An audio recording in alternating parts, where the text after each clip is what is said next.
വാർത്തയിലേക്ക്. ജനങ്ങളും ജീവനക്കാരുമല്ല വ്യവസായ ശക്തികളാണ് കേരള സർക്കാരിന്റെ നയതീരുമാനത്തിന് പിന്നിലെന്ന് മുസ്ലിം ലീഗ് ജില്ലാ പ്രസിഡന്റ് മരക്കാർ മാരായമംഗലം.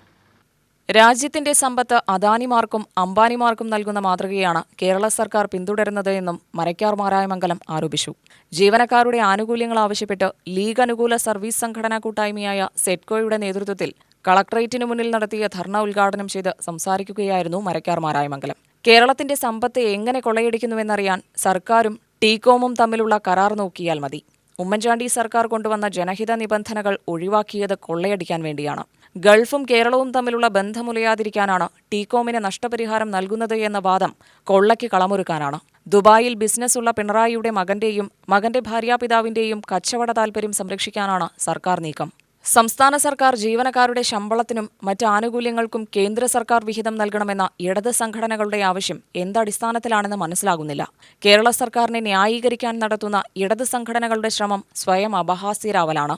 ജനക്ഷേമ പദ്ധതികൾ എന്ന പേരിൽ സർക്കാർ നടപ്പിലാക്കുന്നതൊന്നും സുതാര്യമായല്ല. പ്രളയവും കോവിഡും ഇപ്പോൾ വയനാടും നോക്കിയാൽ ഇത് തിരിച്ചറിയാമെന്നും മരക്കാർ മാരായമംഗലം പറഞ്ഞു.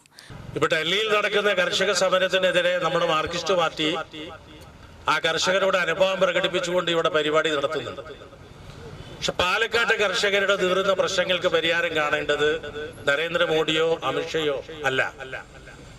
പാലക്കാട്ടെ നെൽ കർഷകരുടെ പ്രശ്നങ്ങൾക്ക്, കേര കർഷകരുടെ പ്രശ്നങ്ങൾക്ക്, റബ്ബർ കർഷകരുടെ പ്രശ്നങ്ങൾക്ക്, മറ്റു കർഷകരുടെ പ്രശ്നങ്ങൾക്ക് പരിഹാരം കാണേണ്ടത് ഈ രാജ്യം ഭരിക്കുന്ന, കേരളം ഭരിക്കുന്ന ഭരണകർത്താക്കളാണ്.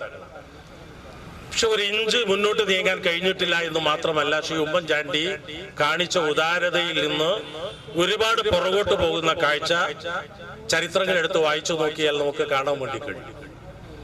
നിങ്ങളുടെ മേഖല ഞാൻ പറഞ്ഞല്ലോ, വിദ്യാഭ്യാസ മേഖലയുടെ അവസ്ഥ എന്താണ്? അത് എന്നേക്കാൾ അറിയാവുന്ന ആളുകൾ നിങ്ങളാണ്.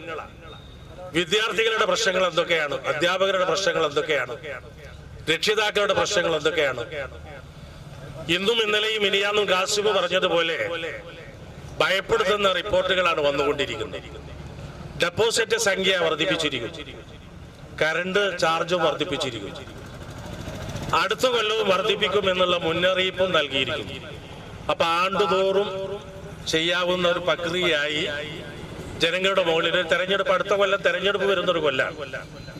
അപ്പൊ ആ കൊല്ലവും ചെയ്യുമെന്ന് പറയാനുള്ള ധൈര്യം എന്തായെന്ന് ചോദിച്ചാൽ, ആ ധൈര്യം ഉണ്ടായത് ഇനി ഞങ്ങൾ ഏതായാലും വരില്ല, അപ്പൊ ചെയ്യേണ്ടതൊക്കെ ചെയ്തിട്ടേ പോകുന്നുള്ളൂ എന്ന കാഴ്ചപ്പാടാണ് നമ്മുടെ മുഖ്യമന്ത്രിയുടെ ഭാഗത്തു നിന്നുണ്ടായിട്ടുള്ളത്.